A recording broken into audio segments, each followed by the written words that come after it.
Okay, so the start of chapter 9 should be something pretty easy that I think you guys have seen in geometry. We're going to do the midpoint formula and the distance formula. So these should be just pretty quick and easy. So to remind you of the midpoint formula, so we start out with these endpoints, P and Q. So I'm going to give you guys a little sketch. So we've got x-axis, y-axis. So if we give you 2 points, P and Q, and then we would have this line segment going between them, we'd be able to find M, which is the midpoint. So it ends up being the midpoint of the segment, but it's really easy to calculate what the coordinates of that midpoint would be. So if we say this is the midpoint, so we're always going to give this a name of x2, y2, so we don't know what those points are, but we're just going to kind of name them generically like that. And then same thing with P. We're just going to call it x1, y1. So the midpoint formula is super easy. It's just coordinate points. So the coordinates of point M are always the sum of the 2 x values divided by 2, and then the sum of the 2 y values divided by 2. So really you're just coming up with a new x value and a new y value by just averaging out the old x value and old y value. So this one, we've got point A, point B. We want to find the midpoint of that.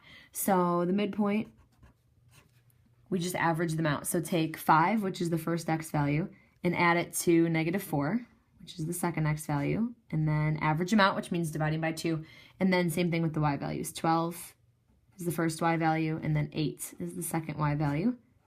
Average them out by dividing by 2, so we'll be able to simplify all this up. So this 5 and -4 is 1, and then divided by 2 leaves us with 1/2. 12 and 8 is 20, and then divided by 2 leaves us with 10. So this is the midpoint right here of this line segment. All right, we can do the exact same thing again with CD. So the midpoint here, we're going to add these 2 x values together. 5 for C, 7 for D, and then divide by 2. And then for Y's, 2 for C and 8 for D,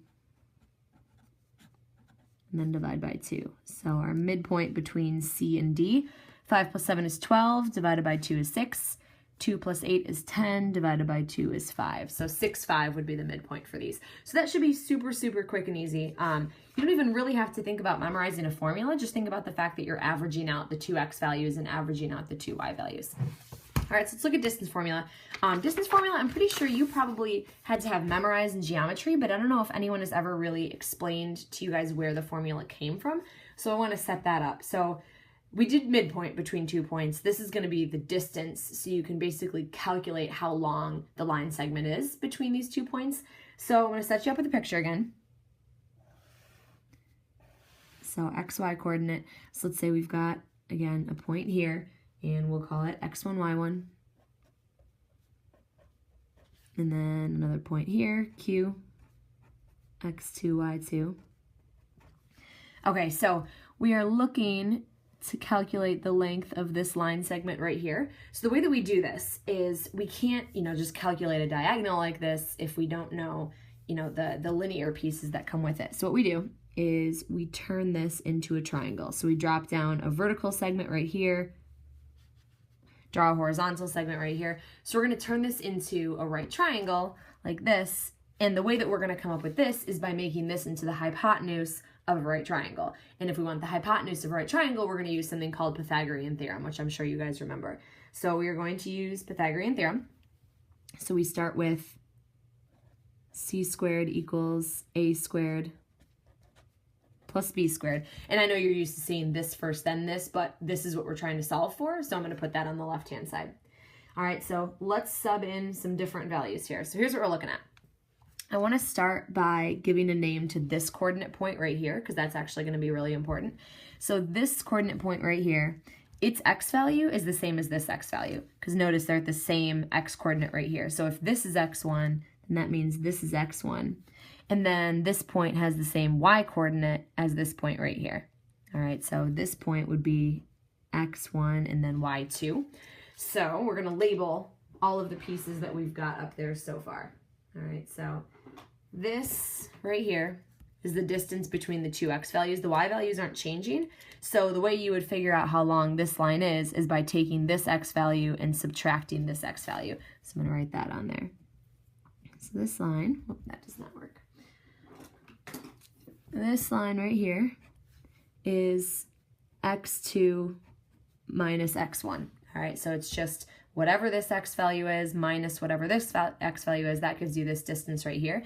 And then same thing with this, except we do it with y's. Notice the x values are the same, so it's just the subtraction of the two y values. All right, so it would just be y2 minus y1.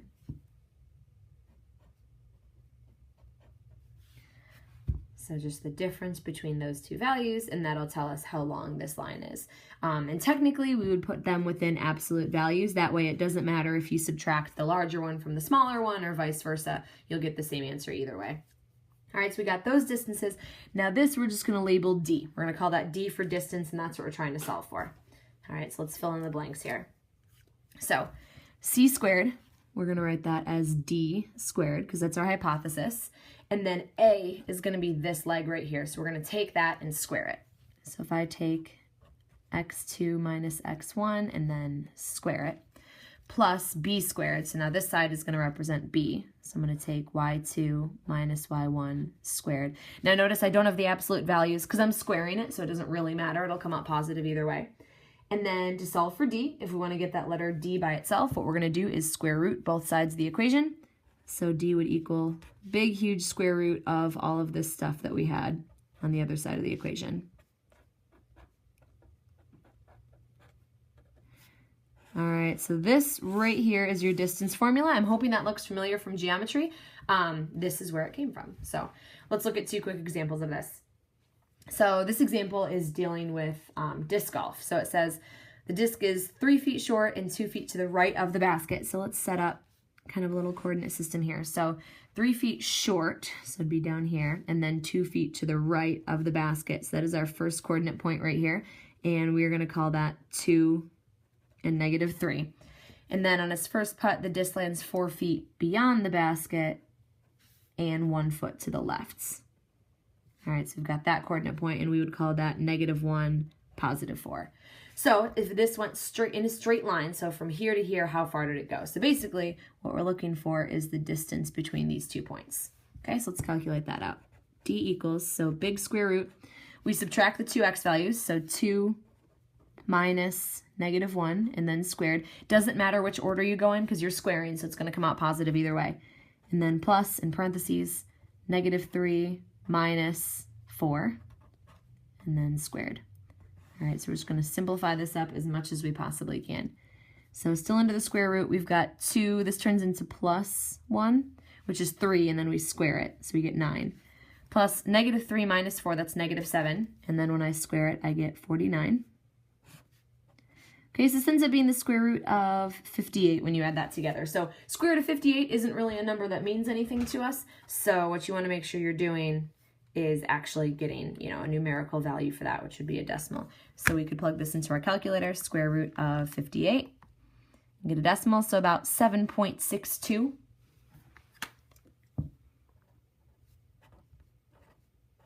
And then that would be in feet, because we did have units in the context of the problem. All right, last one, we're doing basically the same thing here. This time we want to find the distance between a grill and a flower pot. So this one is going to be kind of a combination of the midpoint and the distance formula. So coordinate grid is placed over a scale drawing of Nita's patio. Grill is located at 2, -3. Okay, so right there is the grill. A flower pot is located at -6, -1.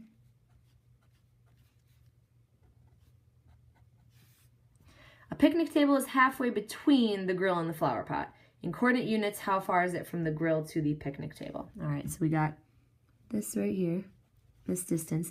And so it says that a picnic table is going to be halfway in between. So first of all, what we want to find is what the midpoint is. All right, so we want to find that coordinate point for P. So first we're going to use our midpoint formula, and then we'll use the distance formula. So midpoint.